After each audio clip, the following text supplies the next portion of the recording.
Madame la Présidente. Le Congo est le premier pays francophone du monde.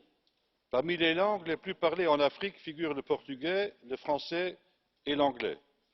Par ailleurs, l'Union européenne est de loin le premier partenaire de l'Afrique en matière commerciale et dans le domaine du développement.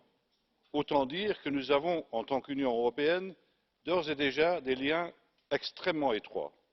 Tabler sur le maintien du statu quo pourrait cependant s'avérer extrêmement contre-productif. Ce qu'il nous faut, c'est une stratégie globale couvrant tant les domaines politiques, sécuritaires, développemental, économique que commercial. Une vraie stratégie de cette envergure se doit de fixer des objectifs clairs dans le temps, ainsi qu'une feuille de route pour les réaliser.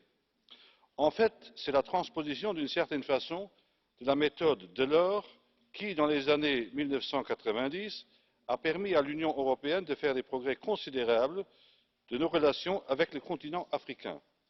De nos jours, le développement en Afrique est conditionné de toute évidence par les Africains eux-mêmes, mais aussi de plus en plus par la Chine, l'Inde et la Russie, qui tissent des liens de plus en plus étroits au plan économique, politique et militaire. C'est sur cette toile de fond que doit s'affirmer la coopération de l'Union européenne avec l'Afrique. Pourquoi n'avoir pas en commun une approche sécuritaire permettant à l'Union africaine de siéger au sein du Conseil de sécurité de l'ONU? Pourquoi ne pas, dès à présent, s'entendre sur une démarche commune en matière de changement climatique? Qu'est-ce qu'on attend finalement pour mettre sur les rails une coopération commerciale visant à l'instauration d'une zone de libre-échange entre l'Union économique et l'Union africaine?